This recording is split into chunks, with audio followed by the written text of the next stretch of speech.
नमस्कार, prime news देख रहे हैं आप और आपके साथ मैं हूं अब्दुल समद इसरार। आज देश की वित्त मंत्री निर्मला सीतारमण ने संसद में बजट 2026-27 पेश कर दिया है। यह बजट साफ तौर पर नए भारत की मजबूत तस्वीर दिखाता है। यह उनका 9वां बजट है जिसमें सरकार का विजन, आत्मविश्वास और दूरदर्शिता साफ नजर आती है।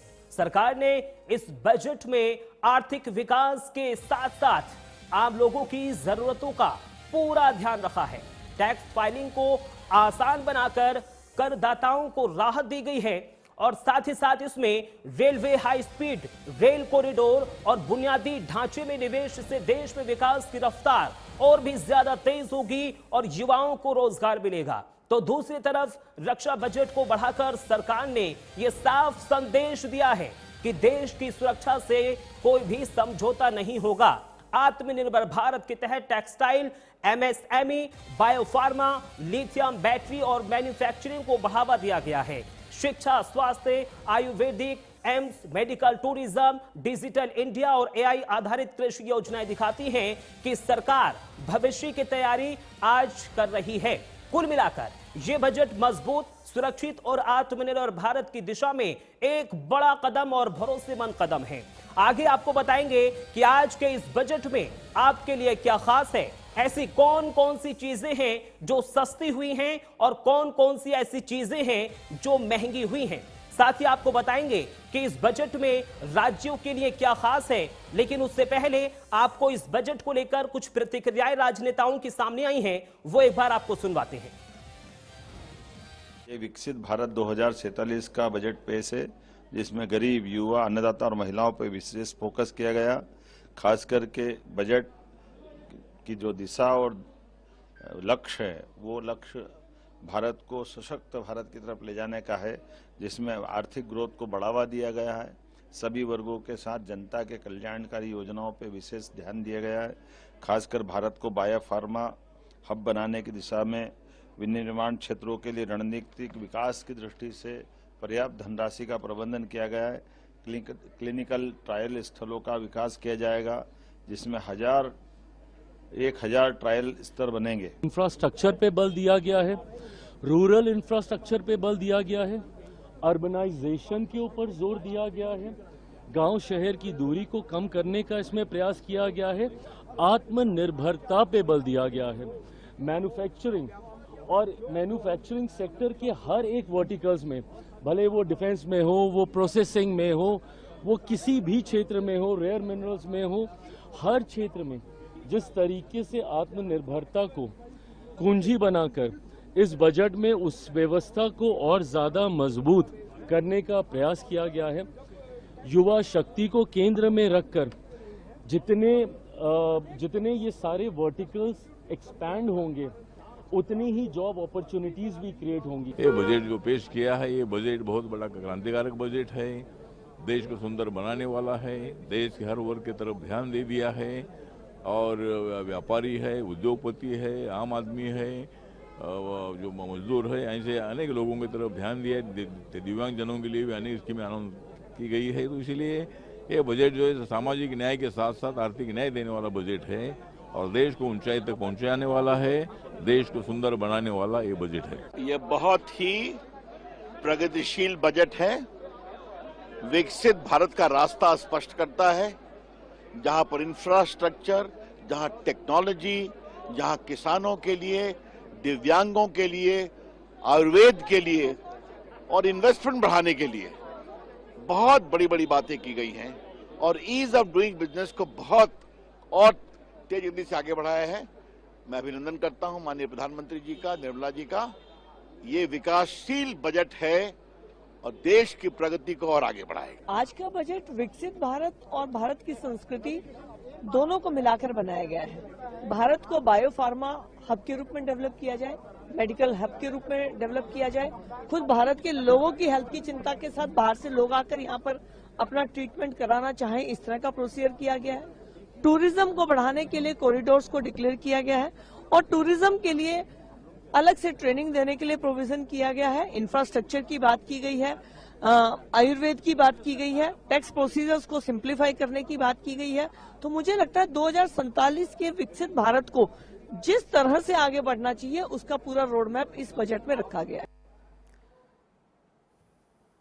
तो देखिए, आपने सुना, सभी इस बजट को देश हित में बता रहे हैं। मुख्यमंत्री को आपने सुना, केंद्रीय मंत्री को आपने सुना और सांसद को भी आपने सुना। सभी इस बजट को देश हित में बता रहे हैं। आम आदमी का विशेष ख्याल रखा गया है, ये सभी कहते हुए नजर आए हैं। अब बिना वक्त गवाए आपको बड़े वॉल पर लेकर चलते हैं, जहां आपको बताएंगे कि इस बजट की वो कौन कौन सी 7 बड़ी घोषणाएं हैं। क्योंकि देखिए, आज इस जैसे ही ये बजट पेश हुआ है, इस बजट को पेश होने के बाद तुरंत लोगों के ख्याल में यही है कि बजट की 7 बड़ी वो देखिए घोषणाएं कौन कौन सी हैं। नंबर 1, इनकम टैक्स स्लैब में कोई बदलाव नहीं है। रिवाइज रिटर्न फाइल करने के लिए 3 फाइलें, साथ ही साथ नंबर अगर 2 की बात कर ली जाए तो 3 आयुर्वेदिक एम्स खोले जाने की घोषणा। मेडिकल टूरिज्म को बढ़ाने के लिए 5 मेडिकल हब भी बनाए जाएंगे। यानी ये तमाम वो बड़ी घोषणाएं हैं जो इस बजट में की गई हैं। साथ ही साथ कैंसर की 17 दवाओं पर से आयात शुल्क घटाया गया है। अभी 5% शुल्क लगता था। हीमोफीलिया के साथ साथ ऐसी दवाइयां हैं जो अब भारत में सस्ती होंगी।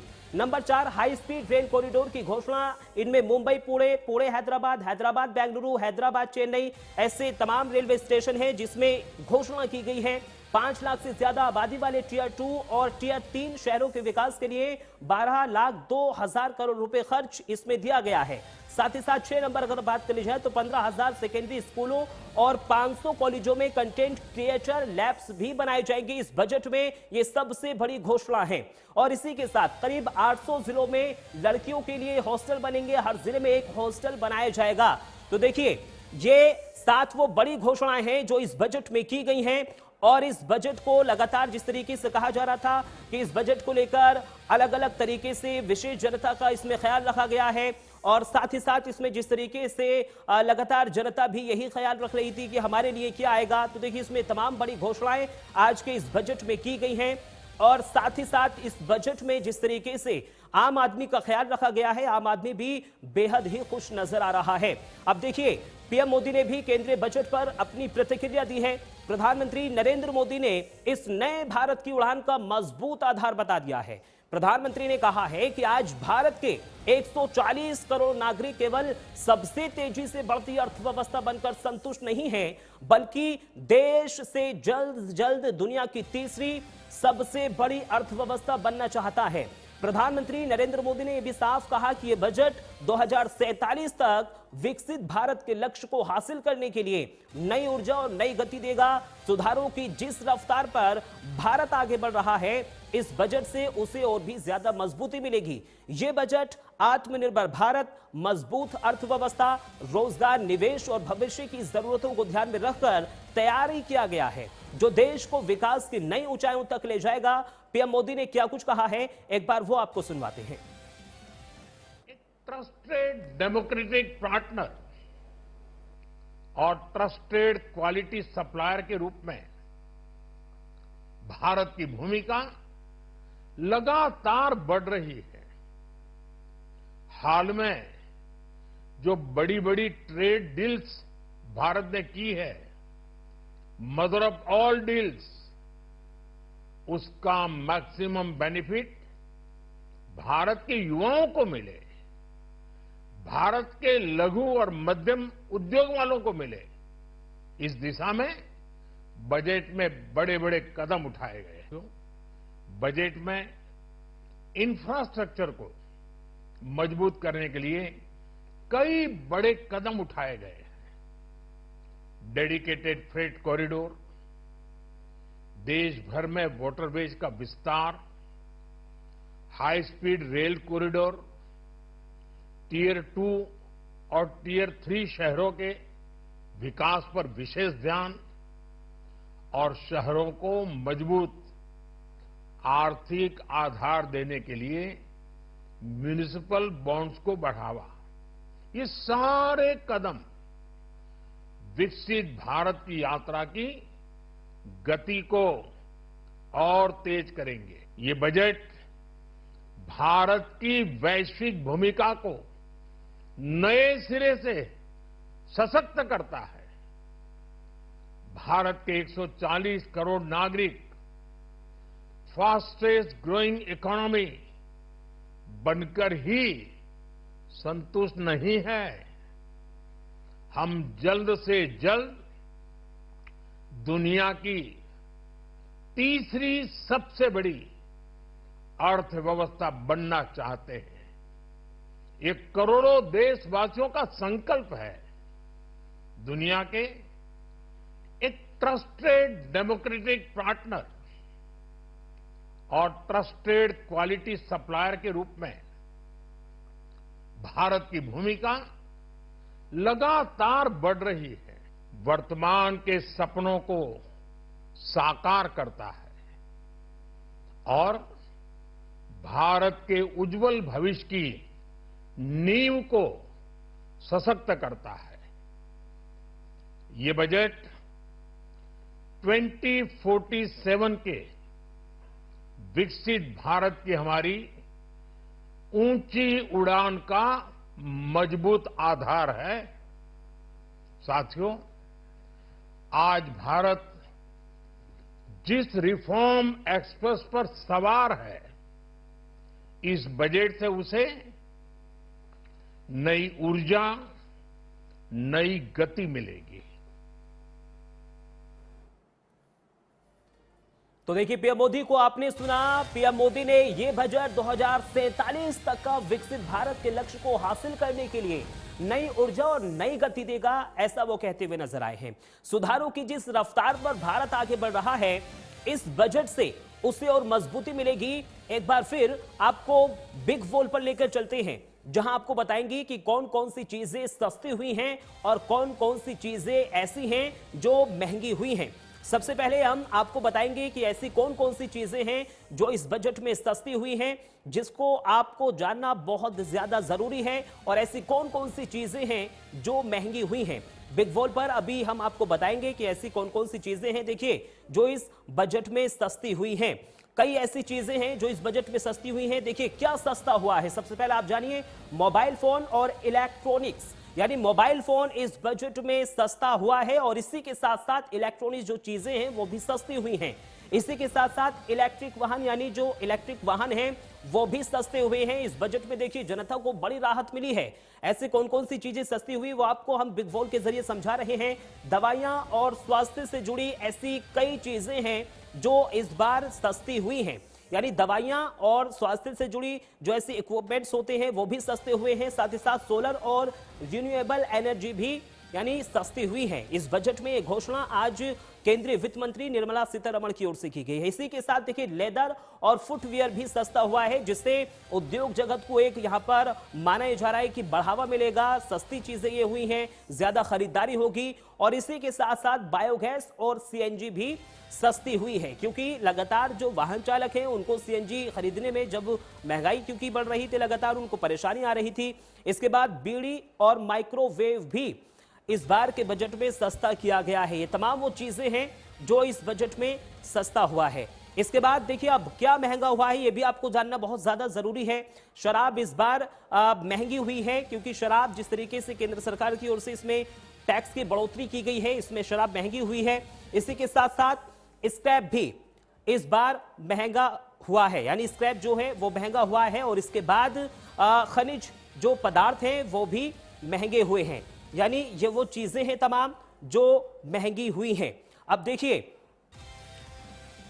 देखिए केंद्रीय बजट पेश हो चुका है, लेकिन विपक्ष को यह बजट रास नहीं आ रहा है। बजट सामने आते ही विपक्षी दलों ने सरकार पर सवाल उठाने शुरू कर दिए हैं। पश्चिम बंगाल की मुख्यमंत्री ममता बनर्जी ने 3 कॉरिडोर को लेकर बयान देते हुए इसे झूठ करार दिया है, और इसी के साथ साथ पुलिया के जंगल बहल क्षेत्र का मुद्दा भी उन्होंने उठाया। तो वहीं कांग्रेस सांसद गौरव गोगोई ने भी बजट को देश हित में न बताते हुए सरकार पर सीधा हमला बोला। हालांकि सरकार का कहना यह है कि यह बजट देश के समग्र विकास और बुनियादी ढांचे और भविष्य की जरूरतों को ध्यान में रखकर तैयार किया गया है। सरकार का फोकस विकास की रफ्तार बढ़ाने, निवेश लाने और भारत को मजबूत अर्थव्यवस्था बनाने पर है। विपक्ष के आरोपों के बीच सरकार अपने विजन और योजनाओं को लेकर पूरी तरह से आश्वस्त नजर आ रही है। दूसरी तरफ अखिलेश यादव ने भी इस बजट को लेकर अपना रिएक्शन दिया है, वो भी आपको एक बार सुनवाते हैं। देखिए, शेयर की बातें हम कम समझ पाते हैं, लेकिन बीजेपी 5% लोगों के लिए बजट बनाती है और शेयर का मसला उन्हीं 5% लोगों के साथ जुड़ा हुआ है। तो अगर वो निराश हैं और किसान की समझ से बाहर है, सोचिए किसान अपनी पैदावार के लिए क्या दे। मैं जिस कॉन्स्टिट्यूंसी से आता हूं, आलू के लिए क्या किया सरकार ने? आलू के किसानों की पैदावार को बढ़ा करके, या पैदावार आ गई, आलू के लिए क्या कर रही सरकार? क्या उनको सही रेट पे खरीदेगी? क्या आय दोगुनी हो गई? अभी धान की फसल, क्या धान की कीमत दे पाई है? सरसों की फसल तैयार है, क्या सरसों की तैयारी कर ली इन्होंने? जब आप विदेश का तेल मंगाओगे खाने के लिए, क्या उम्मीद करोगे आपके किसानों को कीमत मिलेगी? ये केवल 5% लोगों के लिए बजट बनाते हैं, बाकी सब कहीं जाएं और फिर बजट आपके लिए और बनाते हैं, आपके लिए प्रचार के लिए बजट बनाते हैं। नहीं, आज का बजट 100% कंप्लेसेंट बजट। ये सरकार आज उनके पास सत्ता है, इसीलिए उनको लगता है कि कोई एक प्रगतिशील बजट निकालने के लिए जरूरत नहीं है। लेकिन विभिन्न देशों में जिस प्रकार से अमेरिका, यूरोप, चीन एक अग्रेसिव इकोनॉमिक पॉलिसी बना रहा है, आज हमारे बजट में कोई अग्रेशन नहीं, कोई विजन नहीं, 100% कंप्लेसेंट बजट। एक बहुत ही दुर्भाग्यजनक बजट आज निकला है। धन्यवाद। और आपको ग्राउंड जीरो पर लेकर चलते हैं, जहां हमारे संवाददाता बताएंगे कि आम जनता इस बजट से कितना खुश है। अलग अलग जगह से हमारे सहयोगी भी हमारे साथ जुड़ रहे हैं। लखनऊ से हमारे सहयोगी आशीष वर्मा, देहरादून से रजनीश दीक्षित और भोपाल से सत्येंद्र सिंह भदौरिया हमारे साथ जुड़ रहे हैं। आशीष, सबसे पहले मैं आपके पास आना चाहूंगा। देखिए, संसद में बजट 2026-27 पेश हो चुका है और यह बजट साफ तौर पर दिखता है कि मजबूत, साफ दिखता है। जनता इस बजट को कैसे देखती है? जो ये बजट आया है, केंद्र सरकार का जो बजट है, इस बजट को जनता काफी खुश है इस बजट से, क्योंकि इस बजट में कई ऐसी चीजें हैं जो जनता के हित के लिए है।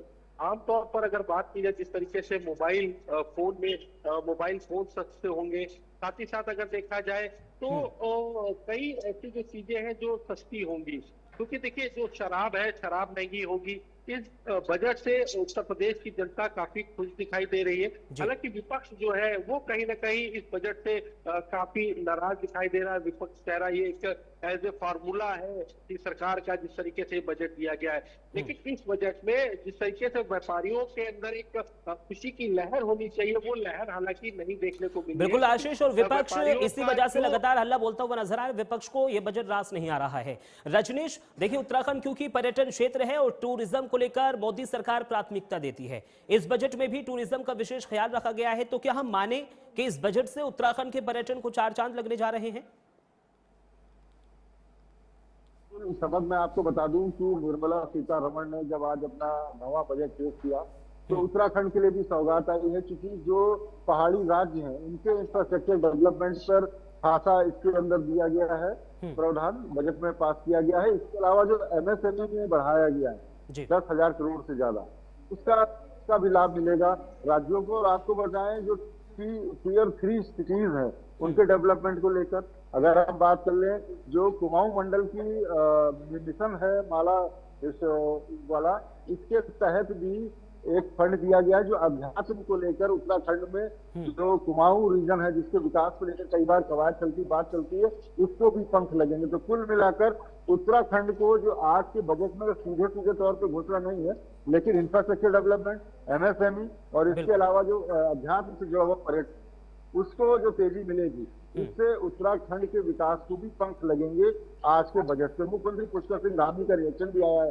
अब्दुल, कि उन्होंने सीधे स्वागत किया और कहा है बड़ा ऐतिहासिक बजट है जिससे उत्तराखंड के विकास में चांद लगेंगे। तो एक और ये, और पब्लिक का अगर हम ओपिनियन बताएं तो पब्लिक भी खुश है जिस तरीके से जो कैंसर रोधी दवाइयां हैं, दवाइयां जो सस्ती कर दी गई हैं, बाहर से आने वाली दवाइयों पर कोई टैक्स नहीं लगेगा। तो जो स्वास्थ्य और पर्यटन में जो इजाफा हुआ है, इसको लेकर उत्तराखंड के लोग खासा खुश नजर आ रहे हैं आज के बजट से। ठीक है सत्येंद्र, मैं आपके पास आना चाहूंगा। देखिए, यूं तो मध्य प्रदेश के कई जिलों में मेडिकल, इंजीनियरिंग, साइंस कॉलेज और कई बड़े विश्वविद्यालय हैं, लेकिन छात्रों के लिए रहने के लिए सुरक्षित जगहों की कमी काफी है, खासकर राज्य के आदिवासी इलाके में अगर हम बात करें। तो क्या हम ये कहें कि अब मध्य प्रदेश को भी बड़ी सौगात इस बजट में दी गई है? छात्र छात्राओं के भविष्य का विशेष ख्याल भी इस बजट में रखा गया है?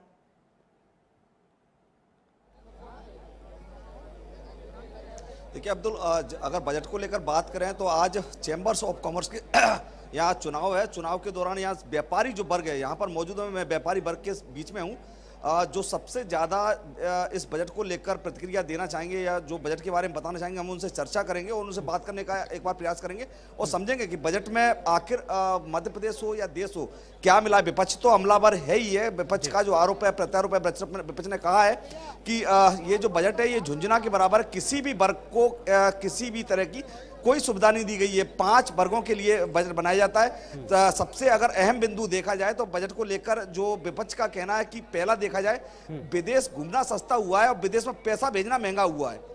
यानी कि जो विदेश में पैसा जो भेजा जाता है उसमें पैसे पे लगाम लगी है, यानी कुछ परसेंटेज वहाँ पे कम हुआ है। तो अब ऐसे में ये देखा जाए कि बजट में किस प्रकार की क्या खामियां मिली हैं, क्या खामियां देखने को मिली हैं, कितना सहूलियत भरा बजट है ये। लेकिन जो विपक्ष है, विपक्ष ने साफ तौर पर कहा है कि विपक्ष जो जनता के लिए वो ठीक नहीं है। अब भी देखो, हमारे साथ बात करने के लिए हम बात करते हैं, यहाँ लीडर हैं ये। सर, बजट को लेकर क्या कहोगे? आज केंद्र ने बजट जारी किया, क्या कहोगे बजट को लेकर? निश्चित रूप से जो 2025-26 का बजट आया है बहुत ही सराहनीय है। इसमें खास तौर वो चिंता की गई है जो छोटे शहर हैं, जिनकी आबादी 4 से 5 लाख है, उनको कहीं ना कहीं इस सोच के साथ उसमें रखा गया है कि उनकी जो आबादी छोटी ज़रूर है लेकिन उनको आगे बढ़ाया जाए। भोपाल, इंदौर, जबलपुर जैसा उसको बढ़ाया जाए और ख़ास तौर किसानों की ज़्यादा चिंता की गई है और गरीब लोगों की चिंता की गई है। मैं इस बजट की बहुत बहुत बधाई, बहुत बहुत शुभकामनाएं देता हूँ। लीडर से इन्होंने कहा है कि जो बजट है, बजट को लेकर काफ़ी अच्छा है। कुछ जो बड़ी सिटीज़ हैं उनमें एक और हमारे साथ सज्जन बात करें। सर, बजट को लेकर कुछ कहेंगे? सर, बजट शहर बाजार के लिए तो बहुत खराब आया, वैसे अपने आप में अच्छा बजट है। बजट को लेकर कैसे खराब है? कुछ उम्मीदें थी कि STT वगैरह में कोई और रिलैक्सेशन मिलेगा, उसको और बढ़ा दिया गया उनने। इसके अलावा जो FII की बिचान चल रही है उसको रोकने के हिसाब से कोई लग रहा था कि गवर्नमेंट कोई STT लेके आएगी, वो भी उन्होंने उस तरफ ध्यान नहीं दिया। चांदी एकदम अचानक से दाम गिरी। चांदी तो वो तो प्रॉफिट बुकिंग भी हुई है और वो अनरियलिस्टिक प्राइस पे पहुंच गई थी। दूसरी चीज़, वो अमेरिका में जो एक वो पावेल साहब को हटा के दूसरे व्यक्ति को चुनाव किया गया, उसकी वजह से उनकी नीतियाँ जो है फेडरल रिजर्व बैंक को लेके कुछ अलग तरीके की। व्यापारी वर्ग को देखा जाए, व्यापारी वर्ग क्या फायदा मिला व्यापारी वर्ग को देखा जाए तो? चांदी सोने में पूरा ऑल ओवर बजट में देखा जाए व्यापारी बजट ठीक है, ओवरऑल बजट ठीक है, लॉन्ग टर्म के लिए है। इंफ्रास्ट्रक्चर और कुछ सेगमेंट को, रेलवे वगैरह में अच्छा विकास के लिए उन्होंने किया है और टैक्सेस का बहुत बड़ा कंपोनेंट इन्हीं चीज़ों में लगाएंगे वो लोग। बिल्कुल, देखिए क्योंकि कुछ एक वर्ग जो है वो खासा इसमें उत्साहित नजर आ रहा है। इस देश के हित में इस बजट को बताया जा रहा है। हालांकि विपक्ष की ओर से तमाम यहां पर सवाल जवाब उठाए जा रहे हैं, केंद्र सरकार को कटघरे में खड़ा कहा जा रहा है। तीनों का बहुत बहुत शुक्रिया हमारे साथ जुड़े और आपने तमाम जानकारी यहां पर साझा की और साथ ही साथ आपने जनता से भी यहां पर बात की। तो देखिए, आज देश की वित्त मंत्री निर्मला सीतारमण ने संसद में बजट 2026-27 पेश कर दिया। हालांकि ये बजट विपक्ष को राज नहीं आ रहा है, जबकि केंद्र सरकार ये दावा कर रही है ये कि बजट देश के हित में है। फिलहाल मेरे साथ सिर्फ इतना ही। देश और दुनिया की तमाम बड़ी खबरों के लिए आप बने रहिए प्राइम न्यूज के साथ। नमस्कार।